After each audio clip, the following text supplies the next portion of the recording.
O Japão tá tendo um novo problema. E pra ser bem honesto com você, é um problema que muito da gente conseguiu ver crescer por longe, mas a maioria também preferiu ignorar. Afinal, a gente tava falando do sonho japonês. Bom, por décadas e décadas, o Japão foi vendido pro mundo inteiro como um país perfeito.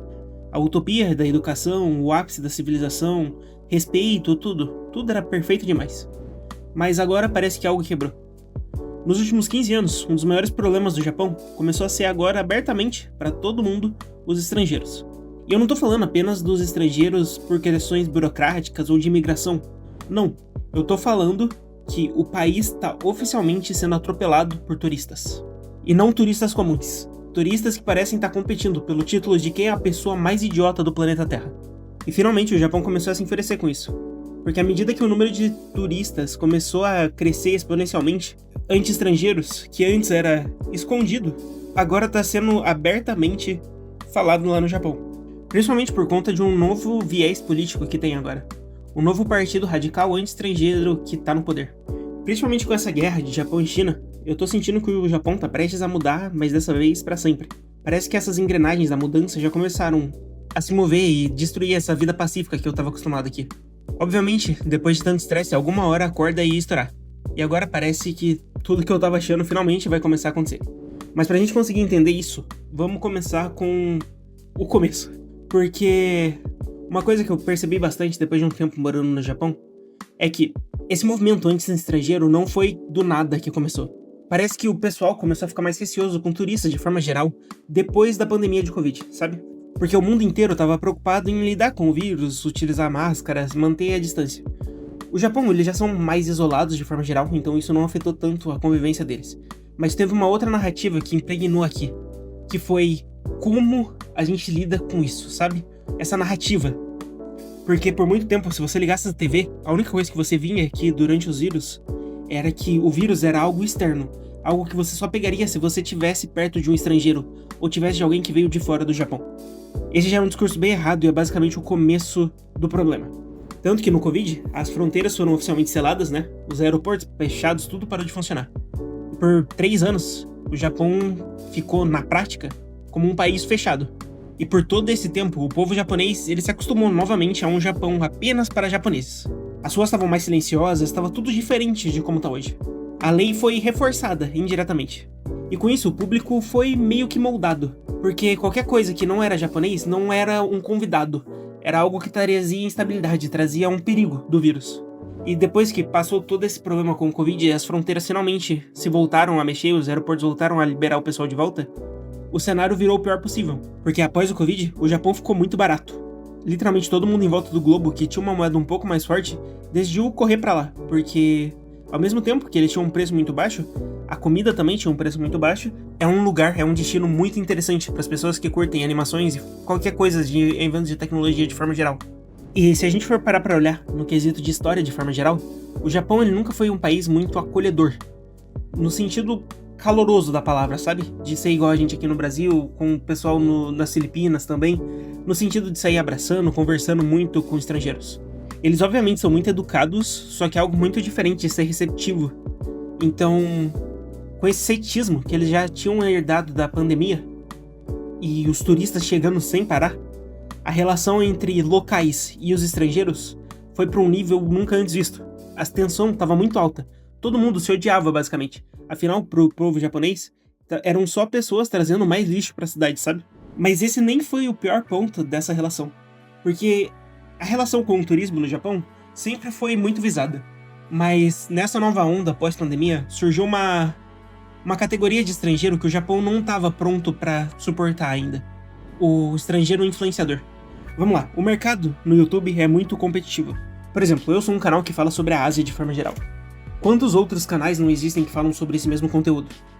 Você entende que a competição é sempre muito alta, então a gente tem que ficar se enfrentando aqui para conseguir garantir o seu clique, chamar sua atenção de alguma forma diferente. O que estava acontecendo no Japão?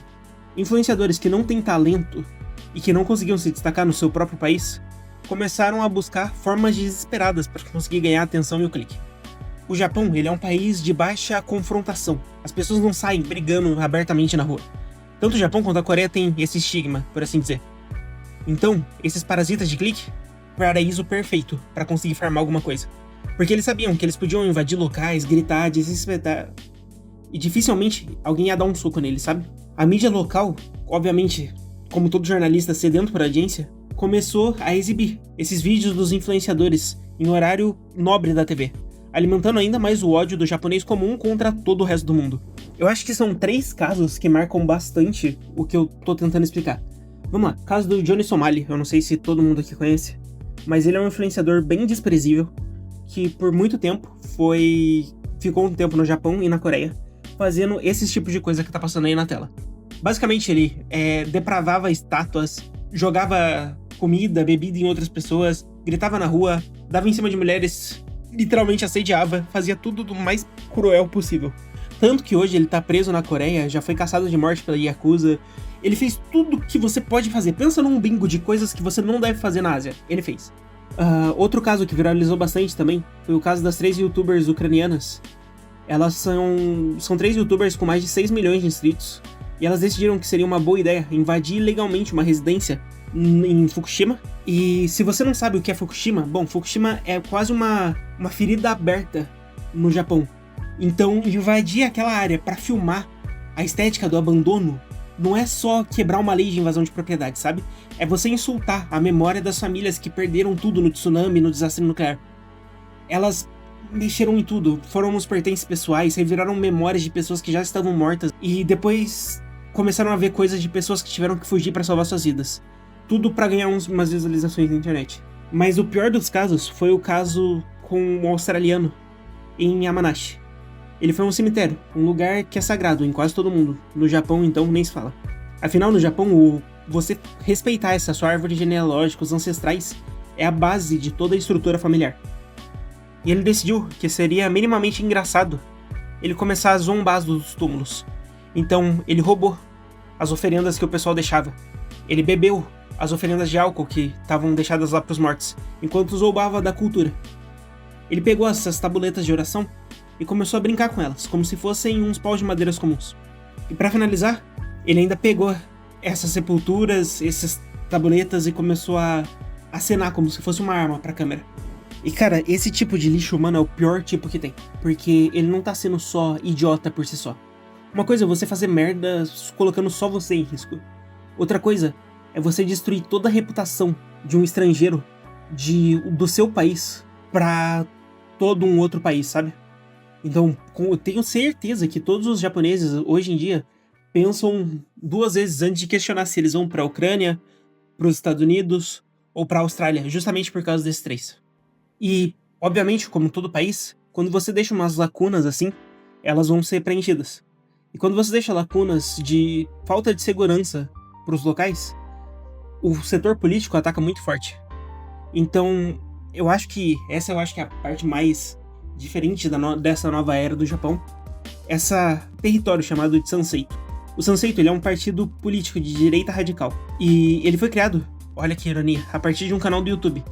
Há alguns anos, se não me engano, foi 2, 3 anos. E o líder deles, o Kamiya, ele é um ex-gerente de supermercado e professor de inglês. Ele entendeu como o algoritmo do YouTube funciona, e a partir disso, de clipes, de posts próprio para falar com o público mais jovem, ele conseguiu se comunicar e transformar o ressentimento do japonês em votos. Então, o que começou como vídeos de nacionalismo anti-forasteiros acabou virando uma influência de fato, e rapidamente se tornou um movimento real político que ascendeu ao poder quase da noite pro dia. Afinal, todos os japoneses estavam com ódio, eles não queriam mais esse povo andando por aqui. Enquanto alguns grupos estão separando que os Sanseito são discriminatórios e perigosos, a população está cansada de ver essas pessoas, esses influenciadores, invadindo seus espaços e o custo de vida subir mais, enquanto os salários no Japão não parecem que vão acompanhar, sabe? E o Sanseito tá abraçando a causa popular. O objetivo do partido é simples: restringir drasticamente a capacidade de estrangeiros viverem no Japão, bloquear o direito ao voto, mesmo em nível local, e cortar o benefício social para qualquer não japonês. É doideira, eu sei, mas o apoio tá sendo gigantesco e vindo da base da pirâmide, sabe? Essas pessoas economicamente inseguras que precisam de um culpado para a economia estagnada. E quem é o culpado mais fácil? Bom, o estrangeiro. E logicamente, por conta dos influencers, eles têm quem culpar. Eles estão vendo o pessoal fazendo a bagunça. Eles estão vendo o pessoal diminuindo e diluindo a cultura japonesa. E, sendo sincero, eu não tô aqui pra julgar se o voto dessas pessoas tá sendo certo ou errado.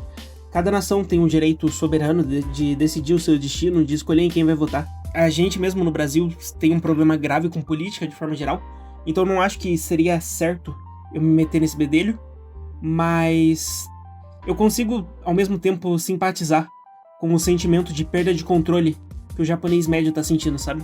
Afinal, principalmente essa onda de forasteiros começou como um movimento simples, um movimento de pessoas que eram fãs de animes ou de tecnologia, indo pro Japão, conhecendo o Japão, não ficando muito tempo, virou hoje um parque de influencer para fazer merda. Então é bem compreensível esse sentimento anti-estrangeiro que surgiu lá. E a vida, pra quem não é japonês, vai ficar muito, muito mais difícil por aqui. Mas... bom, era isso que eu queria falar.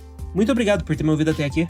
Se você tem alguma ideia de outro tema que você gostaria de ver aqui no canal, só deixar um comentário aí, considere se inscrever, dar um like e a gente se vê na próxima. Falou!